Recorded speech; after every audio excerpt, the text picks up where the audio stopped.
सदियों तक हमें पता ही नहीं था कि तारे क्या होते हैं, लेकिन हमने गौर किया कि उनमें से कुछ की गति दूसरों की तुलना में ज्यादा थी।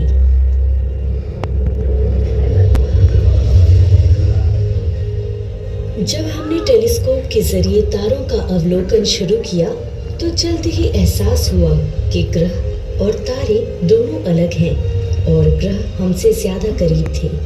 इससे हमारी खोज करने की लालसा और बढ़ी।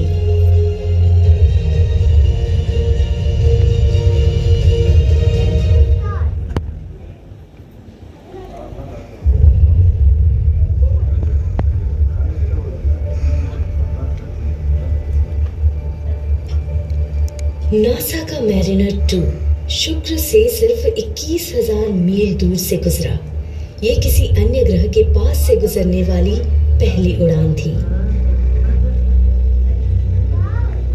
बहुत ही सावधानी से मैरिनर 2 ने शुक्र के पास से गुजरते समय उसके बादलों से घिरे वातावरण को महज छूकर उसका तापमान मापा। 900 डिग्री फ़ारेनहाइट यानी 500 डिग्री सेल्सियस।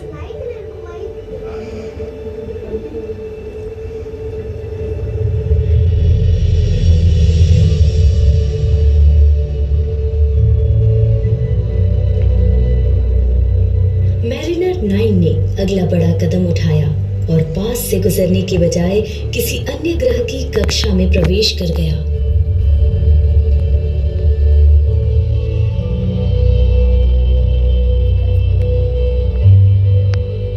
लेकिन हम अब भी बहुत ज्यादा नजदीक नहीं थे।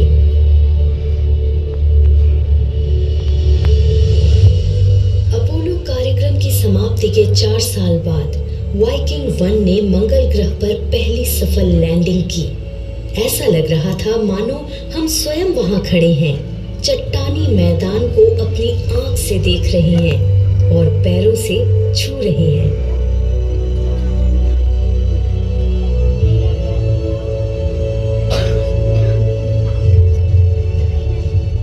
मंगल ग्रह के लिए लॉन्च किए गए वाइकिंग यान से पहले पायोनियर 10 ने एस्ट्रोनॉइड क्षेत्र को पार कर बृहस्पति के पास से गुजरा था।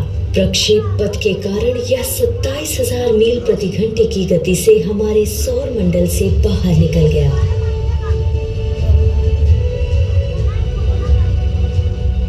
हमने पृथ्वी से एक संदेश भेजा उनके लिए जो पायोनियर 10 या उसके अनुगामी पायोनियर 11 के संपर्क में आ सकते थे, क्योंकि वे आने वाली सदी तक कई योजनाएं थीं।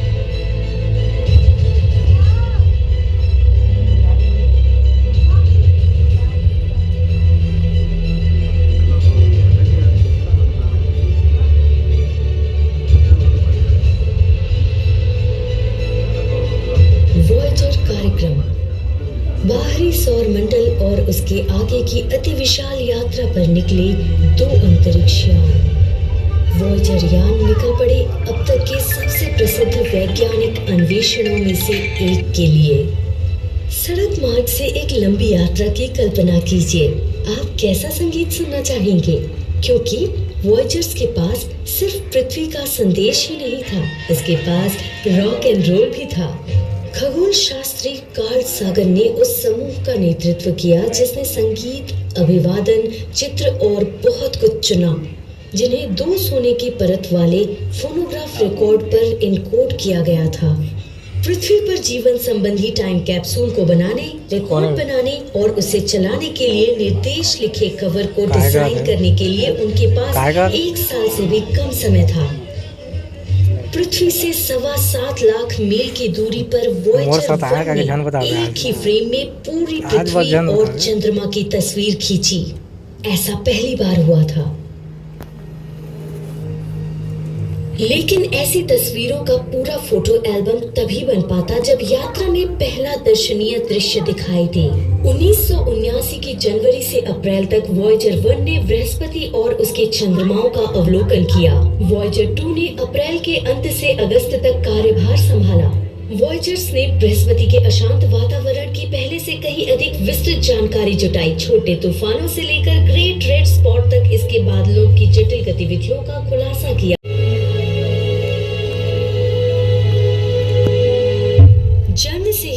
रहे जुड़वा वॉयेजर्स ने एक दूसरे को विदाई दी। वॉयेजर 1 चला सितारों की ओर, जबकि वॉयेजर 2 का ग्रैंड टूर जारी है।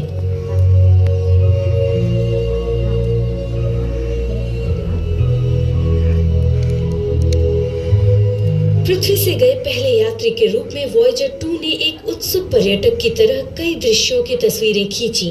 कई उपग्रहों की शक्ल एक जैसी थी। वहां गड्ढे थे, वे गहरे भूरे रंग के थे, लेकिन मिरांडा से मिलना अभी बाकी था। मिरांडा की बर्फीली सतह के नीचे क्रेटरों, घाटियों, चोटियों और चट्टानों की परतें थीं। 6 मील से अधिक ऊंची चट्टान वेरोना रूपीस सौर मंडल की सबसे ऊंची चट्टान है।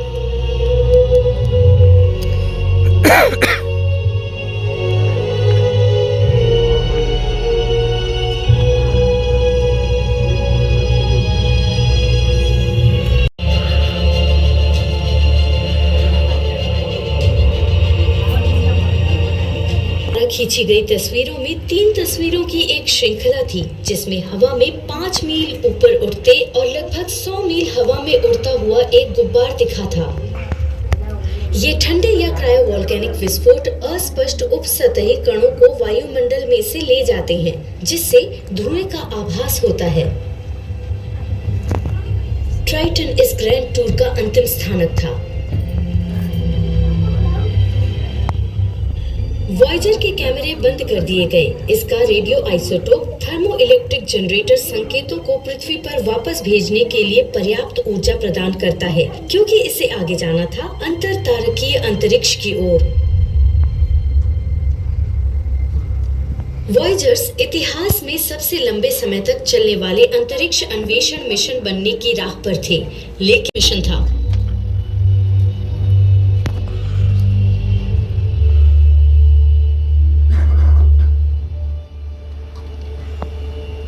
वॉयगन्स यान यूरोपीय अंतरिक्ष एजेंसियों द्वारा बनाया गया था और 25 दिसंबर 2004 को टाइटन की ओर लॉन्च होने तक कैसिनी पर सवारी करता रहा।